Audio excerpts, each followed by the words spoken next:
నెల్లూరు నగరంలోని జెట్టి శేషారెడ్డి విజ్ఞాన కేంద్రంలో సిపిఎం 27వ రాష్ట్ర మహాసభల ఆహ్వాన కమిటీ సమావేశం నిర్వహించారు. ఈ సందర్భంగా సిపిఎం జిల్లా కార్యదర్శి మూలం రమేష్, మాజీ ఎమ్మెల్సీ విటుపు బాలసుబ్రహ్మణ్యం మాట్లాడుతూ 1978లో రాష్ట్ర మహాసభలు నెల్లూరు నగరంలో నిర్వహించామని, మళ్లీ ఇప్పుడు సింహపురి గడ్డ మీద సిపిఎం 27వ రాష్ట్ర మహాసభలు వచ్చే ఏడాది ఫిబ్రవరి 1, 2, 3వ తేదీలలో నిర్వహిస్తున్నామని వారు తెలిపారు.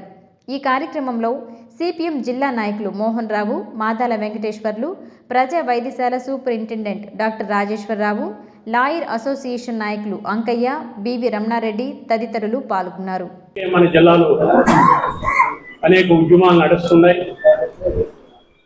ఇవన్నీ కూడా జిల్లా మహాసభలో మనం చర్చలు జరుపుకున్నాం. బహిరంగ సభ జరిగింది, దాంట్లో అనేక మంది మాట్లాడారు.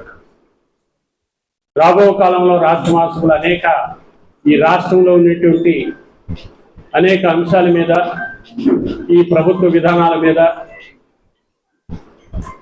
ఆర్ఎస్ఎస్ బీజేపీ విధానాల మీద ఈరోజు ఒక ఎడిటోరియల్ కూడా వచ్చింది.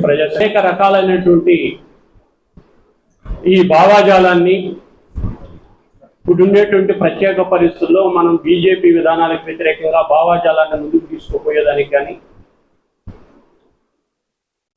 బీజేపీని వెనక్కి నెట్టేదానికి,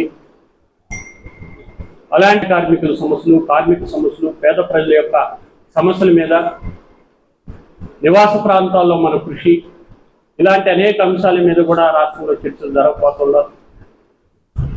అందువల్ల ఈ మహాసభలు జయప్రదం అయ్యేదానికి మనం అందరం కూడా అన్ని రకాల సహకారం కానీ,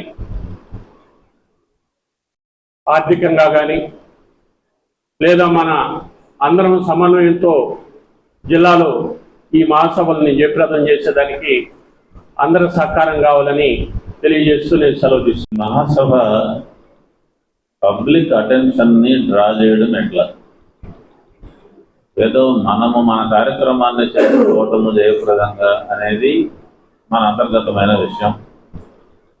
అందులో మనకు అపారమైన అనుభవం కూడా ఉంది. అది ఒక భాగం.